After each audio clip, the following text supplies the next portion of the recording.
بسم اللہ الرحمن الرحیم الحمد للہ رب العالمین والصلاة والسلام علی سید المرسلین وعلی آلہ وصحبہ اجمعین۔ ندائے ربانی میں آج ہم 19ویں ندا کی بات کریں گے کہ جو کہ قرآن کریم کی سورۃ النساء کی آیت نمبر 19، 20، 21 میں وہ چیز ہمیں مل رہی ہے جس میں ارشاد باری تعالی ہے بعد اعوذ باللہ من الشیطان الرجیم یا ایھا الذین آمنوا لا يحل لكم ان ترثوا النساء کرہا ولا تعضلوهن لتذهبوا ببعض ما آتيتموهن الا ان ياتين بفاحشة مبینہ وعاشروهن بالمعروف فإن كرهتموهن فعسى ان تكرهوا شيئا ويجعل الله فيه خيرا كثيرا وإن أردتم استبدال زوج مكان زوج وآتيتم إحداهن قنطارا فلا تأخذوا منه شيئا أتأخذونه بهتانا وإثما مبينا وكيف تأخذونه وقد أفضى بعضكم إلى بعض وأخذن منكم ميثاقا غليظا۔ تو یہاں پہ ان آیات میں جو احکام بیان کیے گئے ہیں اس میں یہ کہا گیا کہ اے ایمان والو تمہارے لیے یہ چیز جائز نہیں ہے، مطلب یہ کہ حرام ہے کہ تم زبردستی عورتوں کے وارث بن جاؤ، ولا تعضلوهن، اور نہ ہی ان کو کوئی تکلیف کوئی مشکل میں نہ ڈالو تاکہ تم جو تم نے ان کو دیا ہے وہ اس کو تم حاصل کر لو اور وہ رہ نہ جائے، سوائے اس حالت میں کہ وہ بدکاری کھلی بدکاری کا ارتکاب کریں۔ اور پھر فرمائیں کہ وعاشروہن بالمعروف، کہ اپنی بیویوں کے ساتھ اچھا سلوک کرو، اچھی طرح رہو اور ان کے ساتھ کوئی برا سلوک مت کرو۔ اور اگر کوئی چیز تمہیں ناپسند ہے تو ہو سکتا ہے کہ ایک چیز جو تم ناپسند کرتے ہو اور اسی میں اللہ تعالیٰ جو ہے تمہارے لیے بہت سی خیر رکھ دے، اور اگر تم ایک کے بدلے دوسرے نکاح کرنا چاہتے ہو، شادی کرنا چاہتے ہو ایک کے بدلے دوسری، اور ایک کو تم نے ڈھیر سارا مال دیا ہے، سونا چاندی دیا ہے، تو وہ مت اس سے حاصل مانگو، اس سے واپس لینے کی کوشش مت کرو۔ کیا تم بہتان اور گناہ عظیم کے ساتھ لوگے؟ تم نے دے دیا ہے، اس کے ساتھ رہے ہو، اب کیوں مانگ رہے ہو، واپس کیوں لے رہے ہو؟ وَكَيْفَ تَأْخُذُونَهُ وَقَدْ أَفْضَىٰ بَعْضُكُمْ إِلَىٰ بَعْضٍ، اور تم کیسے لے سکتے ہو جبکہ تم نے آپس میں ایک دوسرے سے تعلقات قائم کیے ہیں، اور پھر اس میں ان سے تم نے ایک بہت ہی پکا وعدہ لیا تھا۔ تو یہ احکام بتا دیے گئے ہیں سورہ نساء میں۔ تو اس میں جو ہم دیکھتے ہیں کہ اس کے پس منظر سمجھنے کے لیے، جیسے کہ امام بخاری لائے ہیں اسی آیت کے بارے میں سیدنا ابن عباس رضی اللہ تعالیٰ عنہما کا قول کہ پہلے جاہلیت میں یہ ہوتا تھا کہ اگر کوئی شخص انتقال کر جاتا تھا تو اس کے جو بھی پیچھے رہ جانے والے تھے وہ اس عورت کے حقدار بن جاتے تھے، وہ کہہ لیجئے کہ اس کے ولی بن گئے، وہی کہنے کہ اب تو یہ ہمارے خاندان میں آ گئی ہے، اب ہم چاہیں تو اس کو شادی کریں اس کی، اور شادی نہ چاہیں تو نہ کریں، یہ اب ہمارا معاملہ ہے۔ تو مطلب یہ ہے کہ اسی لیے اللہ تعالیٰ نے منع کیا کہ تم کون ہوتے ہو ان کے وارث بننے والے کہ تم ان کو وارث بن گئے کہ نہیں ہم چاہیں گے تو اس کی شادی ہوگی ورنہ نہیں۔ جس سے کوئی لوگ کہتے ہیں یہ کہ اگر اس نے ہم باہر کہیں شادی کر لی تو پھر یہ تو ہمارا جو پیسہ ہے سب باہر چلا جائے گا، نہیں، اس کو ہمارے خاندان میں شادی کرنی چاہیے تاکہ جو پیسہ ہے اس کے پاس وہ یہیں پہ رہے۔ تو یہ چیز ہے۔ اور اسی طرح پھر جو دوسری آیت جو آئی ہے وہ بھی وَلَا تَعْضُلُوهُنَّ لِتَذْهَبُوا بِبَعْضِ مَا آتَيْتُمُوهُنَّ، کہ ان کے ساتھ جو معاملات ہیں اس میں ان کو تنگ مت کرو، پریشان مت کرو تاکہ وہ خود ہی بھاگ جائے، کہ اگر طلاق دو گے تو مہر جو ہے نہیں ملے گا، لیکن اگر تم اس کو تنگ کرو گے، پریشان کرو گے، دکھ دو گے، مسائل کرو گے تو وہ خود ہی کہے گی کہ جان چھوڑو میری، میں خلا لے کے چلی جاتی ہوں، تو پھر تو اس کو دینا ہی پڑ جائے گا، لینے کا سوال ہی پیدا نہیں ہوتا ہے۔ تو یہاں سے یہی چیز ہے جو کہ اس میں کہی گئی ہے۔ اور تو یہ دو مسئلے تو یہ ہو گئے کہ اس طرح ان کو وارث بن جانا، ولی بن جانا اور خود اپنی مرضی کرنا، یہاں تک کہ یہ ہوتا تھا، جاہلیت کا ہی تصور تھا کہ اگر باپ کا جیسے انتقال ہو گیا تو اس کی بیویاں ہیں، کئی بیویاں رکھتے تھے وہ لوگ، تو بیٹا کوئی دیکھتا ہے کہ کوئی بڑی خوبصورت ہے، کوئی جوان ہے، بوڑھی نہیں ہوئی، تو اس کو پھر اپنی بیوی بنا لے، اس سے شادی کر لیتا تھا۔ تو یہ چیز بھی بہت ہی گھناؤنی ہے، بہت ہی بری تھی کہ اپنے باپ کی جو بیویاں ہیں ان میں سے کسی بیوی کو ماں سے تو نہیں کر سکتا، لیکن اور جو اس کی ستیلی مائیں ہیں ان میں سے کسی کو بنا لیتا تھا. تو یہ چیز بھی اسی میں آ جاتی ہے، وہ بھی غلط. اور دوسرا مسئلہ وہی جیسے میں نے عرض کیا کہ اس کو اتنا تنگ کرنا کہ وہ خود ہی چھوڑ کے چلی جائے اور خلا کا مطالبہ کر دے تاکہ مہر جو ہے وہ نہ دینا پڑے.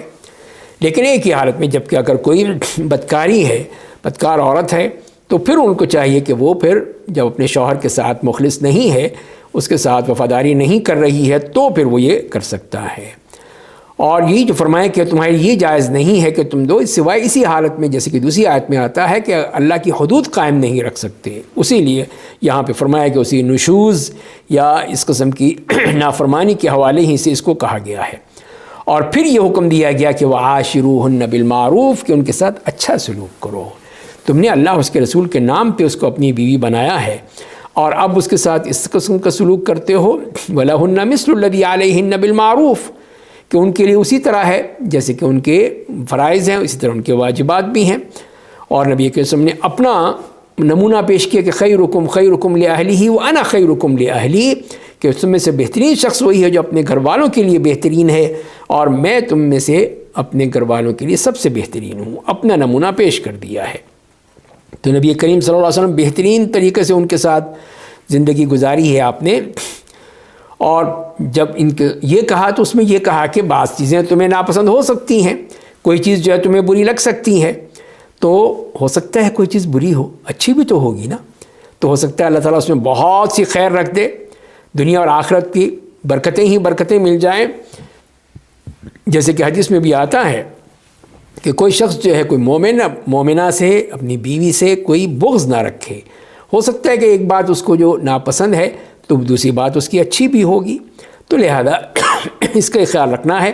کہ ایسی بات نہیں کرنی ہے کہ جس میں اس کو بہت ہی برا جانا جائے. اور اس کے بعد دوسری بات جو فرمائی کہ اگر کوئی شخص جو ہے وہ اپنی بیوی کو چھوڑ کے اس کی جگہ دوسری بیوی لانا چاہتا ہے تو جو اس نے اس کو مہر دیا ہے وہ یہ نہ کہ لاؤ مہر واپس کرو مجھے، چاہے کتنا ہی کیوں نہ ہو. قنطاراً کا لفظ جو آیا ہے وہ اسی لیے کہ اس کے پاس اگر کافی پیسے دیے ہیں، کئی تولے سونا اور چاندی دیا ہے، تو یہ نہیں ہو سکتا ہے کہ وہ اس سے کہے کہ نہیں میرا مہر واپس کرو تو میں چھوڑوں گا ورنہ میں نہیں چھوڑوں گا. تو یہ چیز جو ہے یہ غلط ہے، ناجائز. اس طرح اتنا مہر رکھنا ہی جو ہے یہ بھی غلط ہے. تو اور پھر یہ بھی جو کہہ دیا اللہ تعالیٰ نے اس پہ سخت طور پہ انکار کرتے ہوئے کہ تم کیسے لے لو گے، یعنی تمہارا دل پسند کرتا ہے کہ تم نے جو اس کے ساتھ زندگی گزاری ہے اب کہہ رہے ہو کہ لاؤ پیسے دے واپس. تو یہ تم نے ان کے ساتھ جو ہے آپس میں تعلقات قائم رکھے ہیں، آپس میں تم رہے ہو، تو یہ سب چیزیں جو ہے اس بات کی دلیل ہے کہ اس میں کیوں اس طرح کی بات کرتے ہو، زیادتی کرتے ہو. یہ تو ظلم ہے، یعنی ایک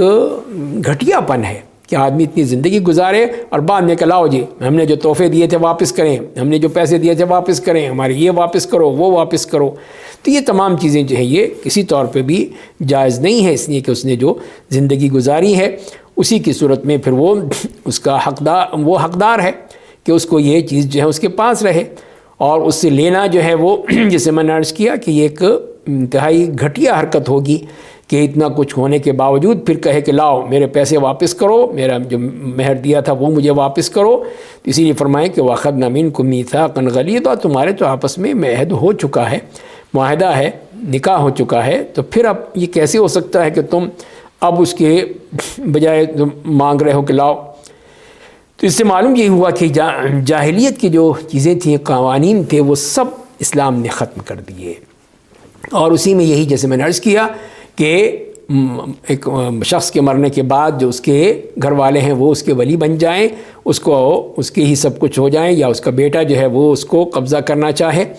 تو یہ بھی غلط، بالکل ناجائز. نمبر 2 یہ ہے کہ اپنے صرف مہر کی خاطر جو ہے اس کو تکلیف دینا، پریشان کرنا کہ کس طرح خود ہی بھاگ جائے اور یہ چیز جو ہے وہ اس کو واپس مل جائے، پیسہ اس کے پاس ہی رہے. اور اسی میں پھر وہی صبر کرنے، برداشت کرنے کی تاکید کی گئی ہے. تو اور یہ بات ہے کہ اگر کسی قسم کی وہ جو بد چلن ہے یا کچھ ایسا معاملات ہیں تو اس صورت میں ہو سکتا ہے کہ وہ پھر اپنا مہر واپس لے لے، جیسے کہ فرمایا گیا ہے. اور اس میں بھی یہ ہے کہ مہر زیادہ ہو سکتا ہے، لیکن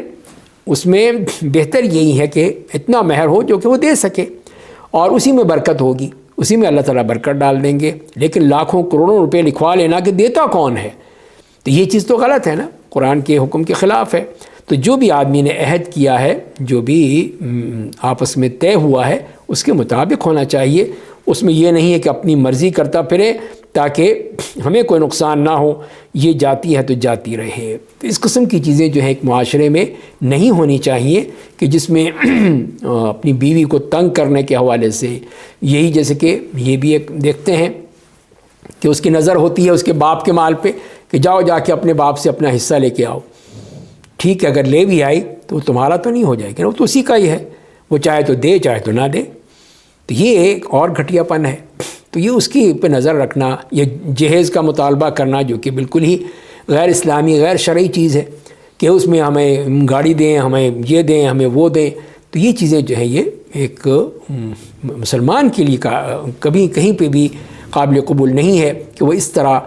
ایک عورت کو ایکسپلائٹ کرے اور اس سے بہت کچھ حاصل کرنا پڑے۔ تو یہ چیزیں جو ہیں وہ انتہائی درجے کا گھٹیا پن ہے اور انسان کی خست کی دلیل ہے کہ وہ انتہائی خسیس اور ذلیل ہے کہ وہ اپنی بیوی کا مال جو ہے اس کو ہڑپ کرنا چاہتا ہے۔ اللہ تعالیٰ ہمیں ان لوگوں سے محفوظ رکھے اور اس قسم کے جو لوگ ہیں ان کو ہدایت دے کہ وہ صحیح طور پر اسلام کے مطابق چلیں، تبھی ان کا فائدہ ہوگا اور تبھی اس میں گھر میں بھی امن و امان رہے گا، سکون و اطمینان رہے گا۔ لیکن جب اس قسم کے جھگڑے ہوں گے تو وہاں پہ سارا جو امن ہے، سکون ہے، سب غارت ہو جائے گا۔ اللہ تعالیٰ ہمیں اس سے محفوظ رکھے ہوئے صحیح معنی میں اس کے احکام کے مطابق چلنے کی توفیق عطا فرمائے۔ وآخر دعوانا ان الحمد للہ رب العالمین۔